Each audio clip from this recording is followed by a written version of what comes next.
Welcome to Ask a Mountain Bike Professional. Aaron is with us today. I'm Dave. And then our guest is the illustrious Cam Burns of Transition Bikes. We're happy to have Cam here today. We're looking to spotlight as well as ask a bunch of questions to people who've been in the industry, spotlight some people who probably are like the unsung heroes of the mountain bike universe. So that's why we chose Cam. We love him. We've known him for probably 10 years now at least. So let's jump in and introduce Cam a little bit. First of all, Cam, thanks for joining us. Where are you right now? I'm on Chuckanut Drive in Bellingham, Washington. Nice. Yeah. So, you're at home, or you at the transition headquarters, or? I'm at home right now. Nice. I want to go way back to introduce you to people. You are not originally from the United States. Oh yeah, that's right. Well, that's a long story. I'll just break it down real fast. I was born in Las Palmas, Canary Islands, and then when I was 3, I moved to Haiti, and I lived there for 8.5 years. And then from Haiti, moved to Jamaica, lived there for 9 months, and then to Bellingham, Washington, of all places. Yeah. And ever since then, I've been here.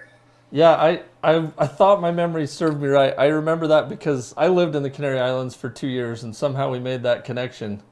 Yeah. Do you still speak Spanish at all? No. Just your basic. Yeah. I took Spanish in high school, but not fluent or anything. Yeah. Cool. Well, how's your family doing in the awesome times that we're living in currently? Everybody's doing well. We're coping with it, and it's been over 2 years now, so we're kind of getting more used to it. Yeah. But for the most part, we're all back in the office, and that's good. It's just nice to be around somebody so you can just ask them a question instead of write an email or, Yeah, for sure. Be on a Zoom meeting. Feels a little bit more normal to be face to face. Totally. Yeah. Well, last time we were physically with you was at this party. Oh my goodness, those were good times. Yeah, that was fun. So we rode with you guys for like a week, and then finished it off with a party on the party boat. Yeah. Yeah, that was good times. That was fun. But I have a kind of a memory of this. So everybody was partying and having a great time, right? And you came out and you were kind of showing us some stuff about the islands. Yeah. And we got talking about Oh, there's Cam. We got talking about family and man, like I just have this like awesome human memory of you. Just kind of points what a great person you are. You were asking about my family and my parents because you'd come to my house and we rode Zero motorcycles together a few years earlier. Yeah. And my dad was kind of going through a rough time with Parkinson's, and you like quit the party and hung out with me and asked a bunch of questions. So like that was like my Cam is such a good dude moment. And right on. Yeah, like I'll always remember that you cared and like genuinely cared, and we got back to having a good time, but yeah. But in the middle of that party, you like shut it down and were genuinely concerned. That was pretty awesome. So yeah. That was pre-Jesus right there. Pre-Jesus, post-Jesus. Yeah, working hard on growing that hair. Good job. Yeah. All right. Well, let's kind of jump into this. We got a bunch of questions for you. We wanted you to tell us the story about how you got to know Kyle and Kevin, and how that, transitioned into a job with Transition. Yeah.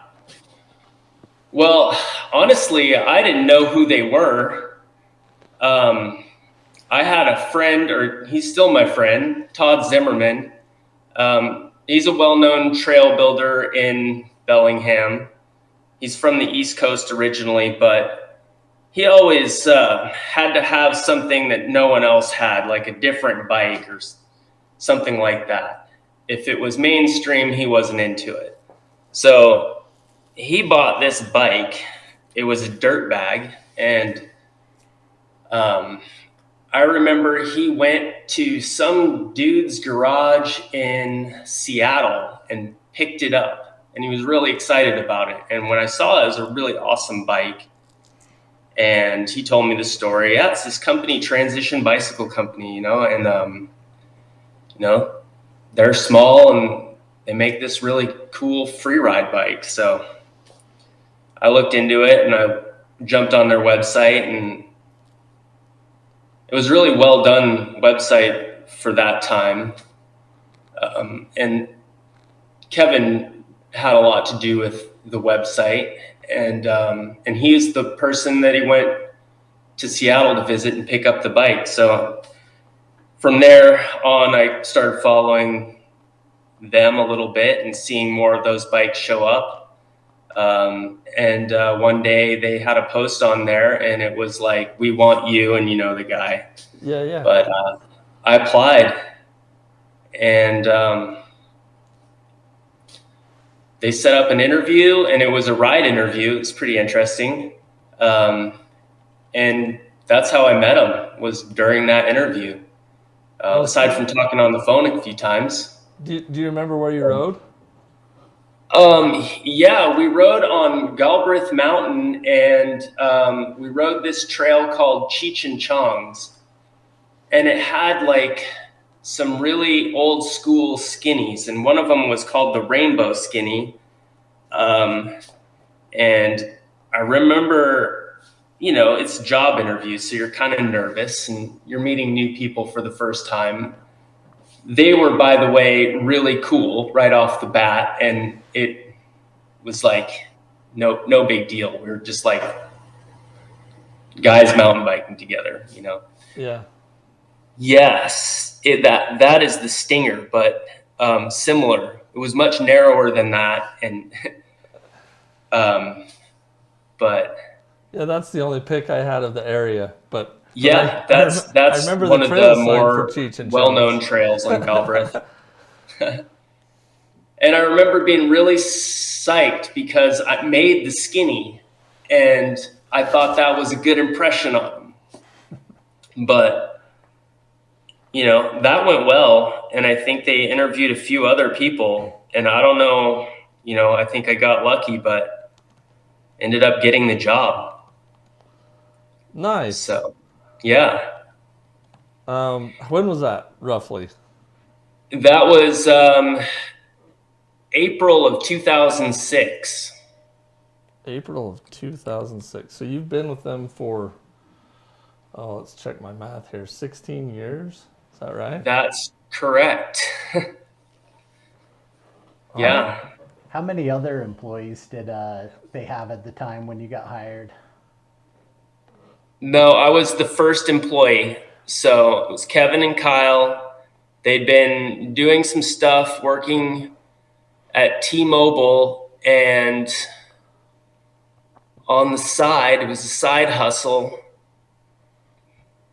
producing bikes, and then they decided to just do it full time, and they wanted to move closer to Vancouver. The North Shore was kind of the jam back in the day. And so they thought the closest they could get to that would be Bellingham, and then just go and run Transition bikes. Were there other bike companies up in Bellingham at the time? Because now it's kind of like the place to be for a mountain bike company. Yeah. Kona was the only other manufacturer that was in Ferndale, which is close enough.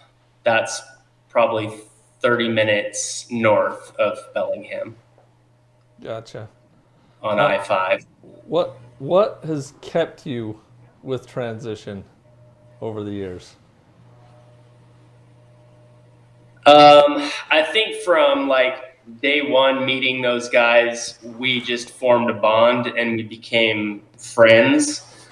And they've been mentors to me for so long. They've always been good and provided a great work environment. And as long as, you know, you get your job done, and they're pretty cool with you just managing everything and showing up when you need to. And I also think that just the people I meet along the way, and I got hired for sales, so we didn't start traveling right away, but you know, it's it comes with some good perks. You know, you get the bikes, but it's a cool company. So like when you go and travel, people are, you know, receptive to you. They're like, here, come look at our trails. They like to show you around, and you know, everybody's real cool. So Yeah, I think that's a big part of it, is just the customers and the people I've met along the way. But you know, when it started, it was just me, Kevin, and Kyle, and we'd go on a sales trip. We'd all go together, and we didn't have a big budget or anything, and we kind of dirtbagged it, you know. We'd just show up to people's houses and like crash on the couch. Yeah. That was pretty common practice. Yeah, I remember the first time that I met you in person. I think we were looking into picking up Transition, and we just started Speed Mountain, the bike shop, way before we started doing MTBTune stuff. Yeah. And you showed up in, I mean, you've been doing it for a few years then, because you showed up in a Raptor, but you didn't even have a bike rack on there. You had like 4 bikes thrown over the tailgate pad, and you were driving back from somewhere in Colorado. And yeah, you came to my house. We had pizza. We jumped on Zero motorbikes. We went and ran around, and then took like some shuttle laps on like the closest trail we could find. Because you were in between places, and you had to make it to another couch that night in Idaho somewhere. Yeah. Couch surfing. Yeah. That was good times, though. I mean, now we stay in hotels, but you know, when I get an opportunity, I love to stay at a friend's house, and that, you know, a friend would be one of our dealers. Yeah. That's just how it is. Yeah, that's pretty sweet. When we tell the story of Transition, because we're a small bike shop, it's always like, these guys are awesome, and we know them, and we've ridden with them, and you know, they produce great bikes, but more than that, they're great people, and that comes through in their product. I mean, it's a great sales story too, don't you think, Aaron? Oh yeah, absolutely. I talk about how each of our brands has something to offer. With Transition, it's always because I like you guys and I want you guys to succeed, and the Transition bikes have some kind of voodoo magic that just makes them more fun. Yeah, there's so many. I mean, let's be honest. There's so many great bike companies out there now that make a great product, but we won't name a few that we've dropped over the years because they were tools to work with. They made great bikes, but they were tools. So anyway, we love Transition for the same reasons you do, man. The people, the culture, and the product. In an alternate reality, like let's say we had this is a science fiction movie now, when Transition bikes doesn't exist. Yeah. What would Mr. Cam Burns, formerly of the Canary Islands, be doing for a living now? Like, what would you do if you weren't with Transition, do you think? I mean, put yourself in those shoes. Don't say jail. Yeah. That is a tough question because I can't imagine life any differently, but I do have a connection to the ocean, and I love seafood, oysters in particular, and I have an interest in oyster aquaculture, and I think I might be an oyster farmer. I actually, for those watching, yeah, see? Yeah, for those watching, not listening, I actually have some pictures. This is that we're looking at here. This is Cam trying to convince me to eat these oysters. They were like indigenous to just that part of the world, and I was skeptical, and they were awesome. They were so good. Yeah. Yeah. Like, do you remember these? Like I don't know what they are, but you could probably tell me what kind this was. Yeah, that is an Olympic oyster, and it is native to the Pacific Northwest. Named after the Olympic Peninsula, actually. They're really small, and they have a unique flavor. So honestly, if you're not used to eating a raw oyster, that's not an easy one to eat. It's not mild. It's got a real distinct kind of rich flavor, and metally, I guess is what I would describe it. Not a real smooth cucumber finish, but yeah, they're good. Those are probably my favorites. I was actually pretty nervous to try it, but you convinced me, and it was delicious. Yeah. So good work. You broadened my horizons that day. Right on. So Cam, we need you to tell us about the I Ride with Cam merchandise, the t-shirts and the license plate frame. Oh, yeah. Tell us that backstory. Well, I was the first employee, and I think it was Kevin's idea. He's kind of like the creative side. Kyle's very like analytical, and Kevin's very creative, and I think that's why they do so well. And have been so successful, but they complement each other very well. Kevin's idea was to, when they hired somebody, they wanted to market that person, and his idea was like, why don't you make a stupid face, and we'll, there's my stupid face in the corner there. We'll capture that and we'll make a t-shirt, and it'll be I Ride with Cam. And he had some other ideas too, and one of them was the cam, and it was a live cam you could go to anytime, and it was just at my desk. so like, and I think it was live actually for a few days, and then until they realized that's a real bad idea. But surprisingly enough, the t-shirts sold really well. I think we got left with the license plates holders for maybe as long as I've been there, 16 years. We might still have a few. But the t-shirt sold out, and it actually sold out to our distributor in Japan at the time, and they loved them. But we tried to figure out, do they even understand the joke? Because it was kind of a joke. But I think they thought it was like Cam McCall or, Cam Zink or somebody like that. I love that. That's awesome. But yeah, I'd like to get a hold of one of those t-shirts. There's a bunch of people in Japan wandering around in the I Ride with Cam with the goofy face t-shirts going on. Cam's big in Japan. Yeah.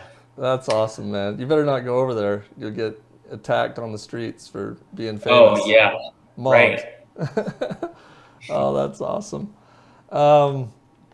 What about your personal bikes? What are you riding this year? What bike are you on, or bikes? That's a good question, and it's I have a Spur and I have a Sentinel, and if I had it my way, I would have every bike in the lineup. We all would, man. I just need more time, you know. Yeah. I think those bikes are pretty close though. So ideally I would like to have a Spur and a Spire, you know, to kind of cover. But the reason I went with the Sentinel was because we started to travel again this year, but because there's a lack of bikes and we don't want to have demo bikes and people getting excited about them and then we don't have anything for them. So we just decided we would travel with a bike, bring it with us on the plane, fly into places, hang out with our dealers and ride bikes and just get to know them. And I needed something that I could ride everything on. And so that's why I decided to do the Sentinel. Nice. And I've been happy with it. It climbs well. It's capable of a lot of abuse, and it can be ridden laps in the park, and it worked out great. Yeah, right when the Sentinel came out, said sadly you were no longer our rep. No offense to the new guy. But they got a hold of us, and Aaron and I went and rode, where did we ride? Moab. Oh yeah, we rode the whole enchilada, right, like with their first brand new Sentinels. We went and met them down there and did the whole enchilada with them. Yeah. We kind of helped them put the bikes together that morning, and then went and ride. That was fun. That's just another example of kind of how your company works. But yeah, Sentinel's a pretty rad bike, and I kind of like the evolution that it's gone through. A little bit of changes that have happened over the years have made it even better. But yeah, it is an all mountain bike, and that makes sense to bring it with me on a trip and covers all the bases. Yeah. Cam, what's your favorite trail up there in Bellingham? We have so many trails. They're all amazing. You can ride, turn your brain off, have a good day, to just technical stuff where you got to be on it. I'm not super into big jumps, but we've got that. We've got steeps, rock slab, loam, good corners. I happen to live in one of the most desirable places in Bellingham. I'm right next to Larrabee State Park. Right behind the house are bike specific or purpose-built trails for mountain bikes. And I'd have to say those are my favorite. There's one from the top, and it's kind of a cliche name, but it's called Double Black Diamond. It's not one of our most difficult trails at all, but it's fun. It's actually been here forever. It wasn't legal for a long time, but it kind of got grandfathered in, and now it's sanctioned. But it leads into Double Down, and those two trails are amazing. And I can go for an hour-long ride from the house and hit both of them. And then there's a lot of other trails back there, but I would have to say those are my favorite. Yeah, I actually agree. While we were up there, we went and rode the Chuckanuts there, and those were some of my favorite. Mount Galby, that was some fantastic stuff, but right there, Larrabee, that was my favorite. What about non-local trails, like anywhere that you've ridden? What stands out in your mind? Um, I've been to so many different places and ridden trails. That's going to be difficult.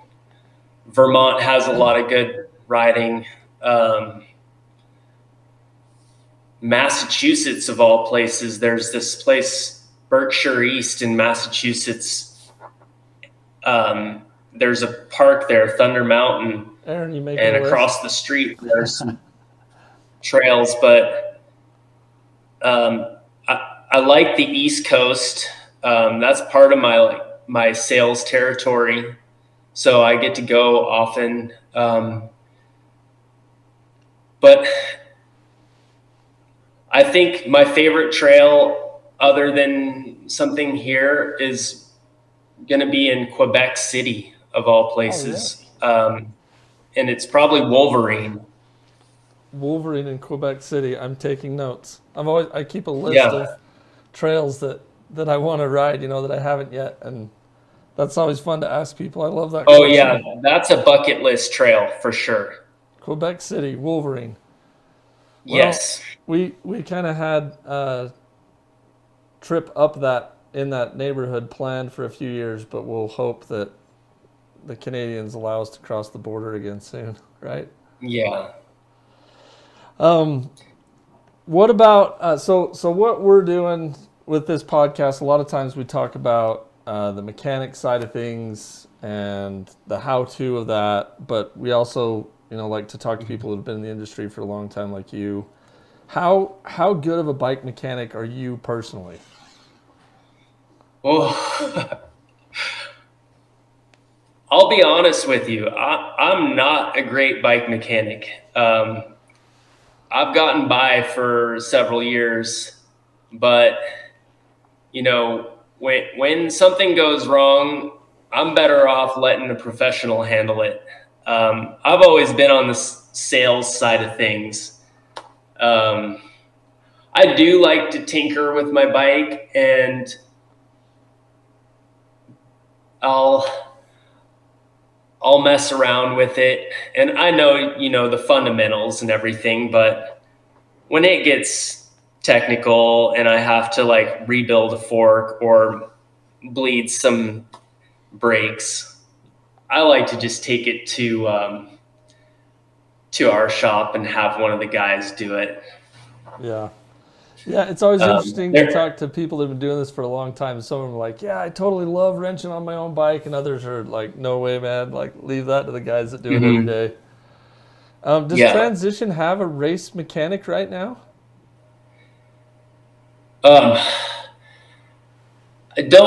We have a lot of mechanics, and they're all probably good enough to be on the road and, working on a World Cup athlete's bike, but not a race mechanic per se. Gotcha. I know you guys have kind of ebbed and flowed in the race team world. I mean, Lars has always kind of ran that, but year to year, it seems like you either have a really strong race team. I mean, you've had huge names for you guys, and then other years it's about privateer dudes out in the boonies doing their own thing. Is that kind of just how it rolls? Yeah. So, this is a question that I know you guys get asked all the time, so we'll see what your answer is. As you guys are getting older, do you think that there will ever be a Transition e-bike? Oh, well, if we come out with something new, it's largely because it's something that we want to ride, and that's true. We're getting older, so yeah, that does seem appealing. I need all the help I can get these days.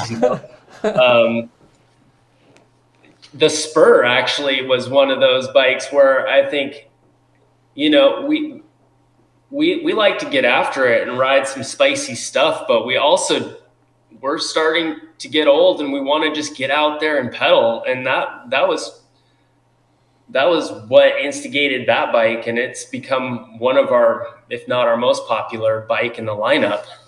I think partially due to it just appeals to a larger market, but yeah, e-bike. Never say never. Yeah, it sounds nice to me. Yeah, that's awesome.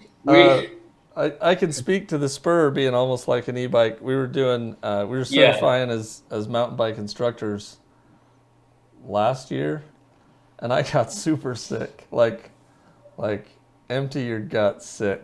And we were riding for 3 days, like all day long while we were doing this. And I actually had 2 bikes with me, and I rode the Spur after I was sick because I was spent, and we kept having to pedal laps uphill. And I wanted to shoot you guys an email and be like, it really is like an e-bike. Yeah.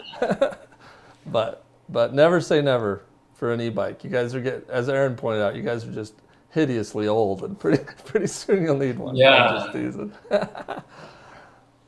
I feel like but we're always working on something cool and new.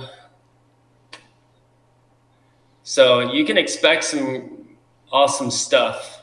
I don't know about an e-bike, but there's some stuff coming from us. We're not going to rest on our laurels, and we're going to keep, Nice. We're excited. Coming out with compelling new stuff that's exciting for people. Yeah, we're excited with what you come up with. Yeah. This is a super important question, and then we'll let you ask us any questions you may have. But All right. What is the secret to the perfect crab cake?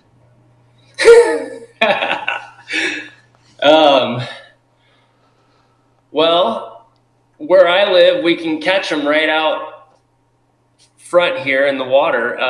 So I'd say fresh crab and a lot of it.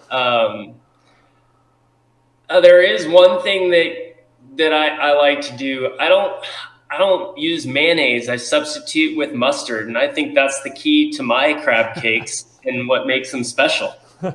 Nice. The mustard crab cake. I'm also taking notes. Notes. Just like that helps you bond it all together, and then you put whatever spices in. I never make one crab cake the same. I do batches, right? But I don't follow a recipe, and it's not scientific and like so many cups of this and that, and it's just kind of like whatever I'm feeling at the moment, I throw it together. But I always use mustard. That's kind of my bonding agent, and it adds a nice flavor, but it doesn't overwhelm it, and it's better than mayonnaise, I think. Well, normally when we get done with these podcasts, I really want to go ride. But I kind of want to go eat right now. Right. Come visit us. Yeah, I'm kind of hungry now. And then we just wanted, at the end of this, we'd like to give people a chance if they have any questions for us.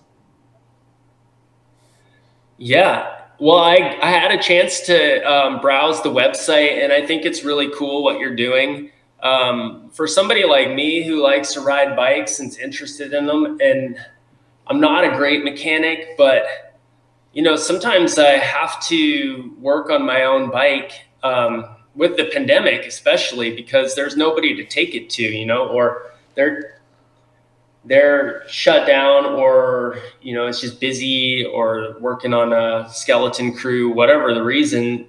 I ran into some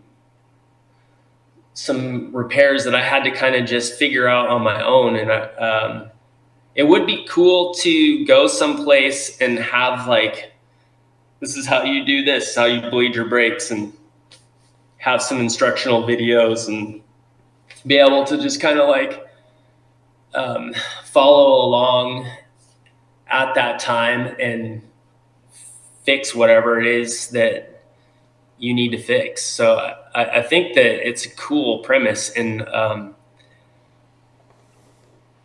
I'll be using it in the future. Nice. Yeah, we'll give Yeah. you, we'll hook you up with a subscription for doing this Okay. podcast. We'll send it to you, man. Sweet.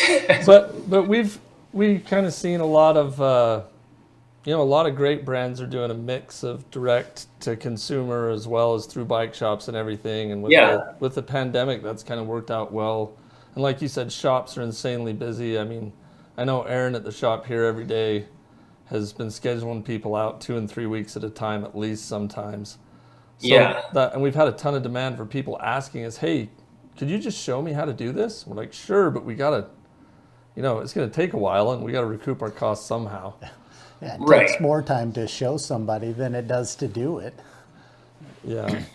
So that's our hope, is we can we don't want to take away from bike shops, but we want to educate people to the point where they're comfortable taking care of the things that they need done right away, or else like getting it to last until they can get it to a shop, right?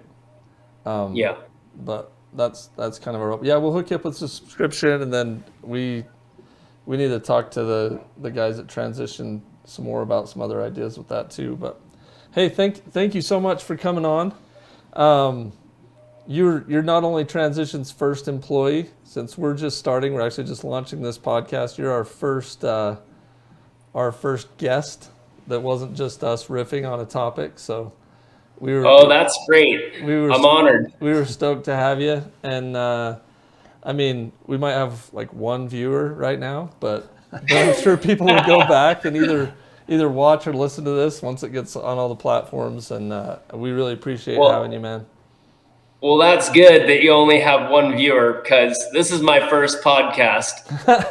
And, You were great. Thank you. We'll send you a link once we get it all polished up, and you can show it off to your friends. All right. Sounds good. You'll help us tap into that Japanese market. Yeah. Well, I just need a name like Cam. Yeah. We'll do a podcast with Cam T-shirt and send it over.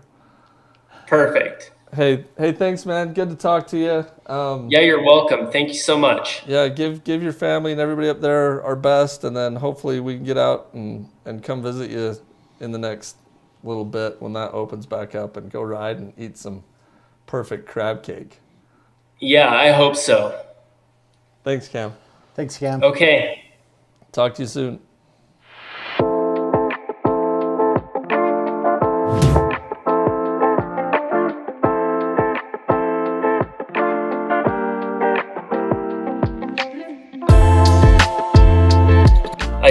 I just got back from the islands, and I brought 5 dozen oysters with us. Holy balls. That's a lot of oysters. Yeah. 3 people, and we ate them all. But we were way out on Susha Island, which is right on the Canadian border. We were there, and Darren, the designer for Transition, pulled up a text, and it was a link about a tsunami. Oh yeah, because Tonga blew up. Yeah. Yeah, that's scary. Did you guys get out of there? Did you feel a surge at all? We did some research, and we didn't really have anywhere to go. We were stuck. So, I mean, we looked at it, and it seemed like it would be 2 feet if we saw anything. So we figured we could just go to a high point on the island.